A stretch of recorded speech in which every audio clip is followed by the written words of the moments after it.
Remember that old saying, horsepower talks and everything else walks? Well, let's put up or shut up time today on yours. Batting leadoff, the legendary Chevrolet 409. This was one of Detroit's first built-for-speed engines, and it's one of the most famous and widely known muscle car motors of all time. Small block Chevy, say, on the Chevy side, came out in 1955. It didn't take them long to figure out that they were going to need something that displaced more. They went to the 348 and 409 series from there, and then of course the 409 was so well accepted and did such a good job that there were actually songs written about it. Up against the 409 is another milestone in Detroit horsepower, the Pontiac Super Duty 421. This engine never got its own song, but during the early 60s, it swept the drag strips and circle tracks clean of all competition. One of the main differences between this engine and the run-of-the-mill D-port head Pontiac engine is the spread bolt pattern on the exhaust ports. These have a larger exhaust port and also a larger intake port than your standard D-port head does. Welcome back to the American Muscle Cars Dyno Shootout of the baddest muscle car engines of all time. You've met the players, now here are the rules. First, we chose standard production engines, nothing exotic, no backdoor speed equipment. We could have stacked the deck with ultra-rare low production motors like the Can-Am ZL1 or the single overhead cam Ford, but that wouldn't prove anything. Instead, we went for engines you'd find on the showroom floor. These were the ones you'd be likely to meet on the street. Second, carburation and ignition had to be consistent with the factory setup. Carbs and distributors might not be numbers matching, but they're the right size and period correct for each motor on stock intake manifolds. Third, each engine has no more than a 60 thousandths overbore, stock cylinder heads, and cam profiles no wilder than a period correct blueprint cam. Each engine was built just like a good street and strip engine would have been prepared when new. And as you'll soon see, each engine is in primo tune. That's it, no ringers and no variables. It's time to bring your game. Rolling out first is the Chevrolet 409, and she's real fine. So it's the early 60s, you decide you want a big block. You've had some small block cars over the years, but the latest and greatest were the big 409 cubic inch engines like this one we see right here. You know, once you actually take a ride in a big block powered car, a 409 powered car, for example, it's easy to see why people more or less started to forget about the small blocks. The 409 hit town in 1961 and was Chevrolet's first really big engine. It was a bored and stroked version of their W Series 348. And in addition to the sheer size of the motor, it had a few other features which made it one of the muscle car era's earliest horsepower kings. This is a stock 409 Chevrolet head. It is part number 690. It was made back in the 62, 63 era. You got a completely flat head. You got a complete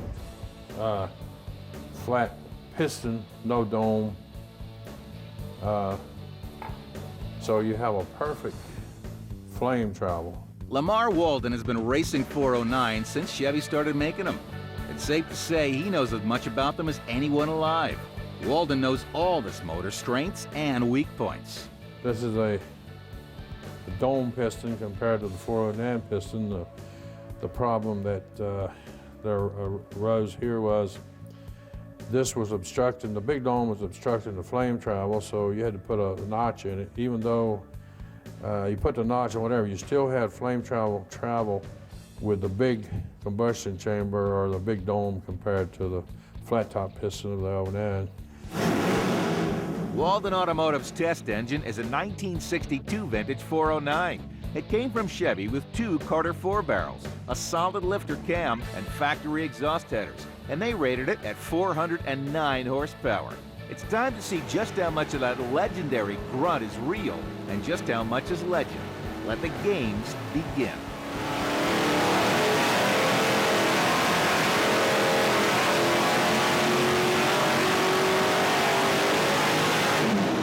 There you have it, Bowtie fans.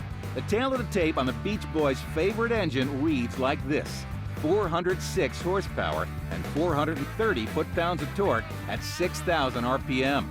After 45 years, this warhorse can still get it done. That's our benchmark of performance so far in our dyno shootout of the muscle car era's baddest bad boys. Great. Our next rowdy contestant is a true icon of the muscle era, the Super Duty Pontiac 421.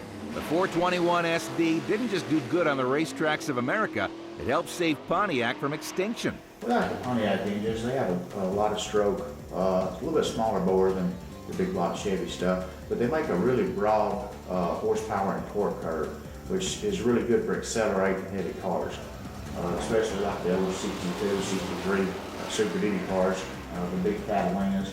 Those things need a lot of torque to get them moving. In the early 60s, things weren't going so well for Pontiac. In fact, the bigwigs at GM were threatening to close Pontiac down if sales didn't improve. Enter a young whiz kid named Bunky Knudsen, who turned Pontiac around in less than 5 years by building horsepower and winning races. What we've got here is an all-original 1963 Super Duty motor we built for a customer of ours named Ron Chandnis. This thing has a 4-inch stroke, it's full 135 bore, which is 30 over. Other than that, it's all basic stock. It's got a copy of a Mac McKellar number 10 cam in it. They're all comp cams. It's got the original forward drives in it, forged pistons, the original heads. This thing was rated at 405 horsepower from the factory, and we think this one's going to make probably 100 more than that, somewhere around 500 horsepower. Well, it's time to put the pedal to the metal and see if the Super Duty is still super. Here goes.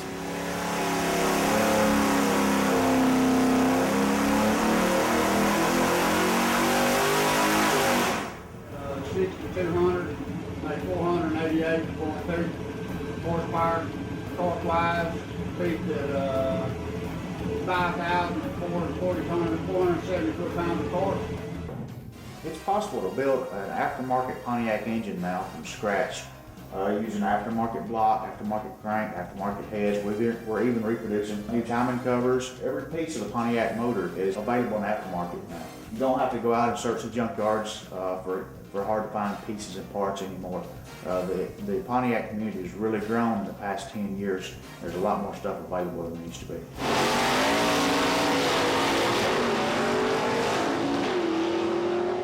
And now, a word from the restorers. These engines are some strong running iron, no doubt, but they're also valuable iron. Even though these vintage motors can still make great power for all-out performance applications, Ted Fisher from Engine Systems has a word of advice. Most of these engines I work on are older than I am. What I always try and tell people, if you're going to race it and you're going to hot rod it, there's people making aftermarket blocks, so hopefully this stuff will be preserved for the restoration. There's so many aftermarket parts available now for these engines that you can do a replica engine. You want to save engines like this. This wouldn't be a good candidate for racing because it's so hard to find. This thing needs to be put up somewhere in a museum. You need to spend your money on aftermarket parts if you want to go racing. We have now made an aluminum 409 head, which has the basic features of the cast iron head, besides it's in aluminum and it's readily available. You'll save about 65 pounds on your engine compared to the cast iron head. These were just 5 of the muscle car era's greatest power plants. There are at least a dozen more engines that could have been a part of this shootout. But don't worry, we'll get to them.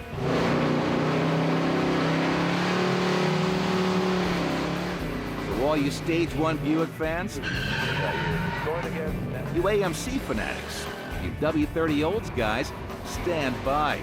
If you didn't see your favorite power plant in this shootout, maybe we'll feature it on Bad Boys Part 2.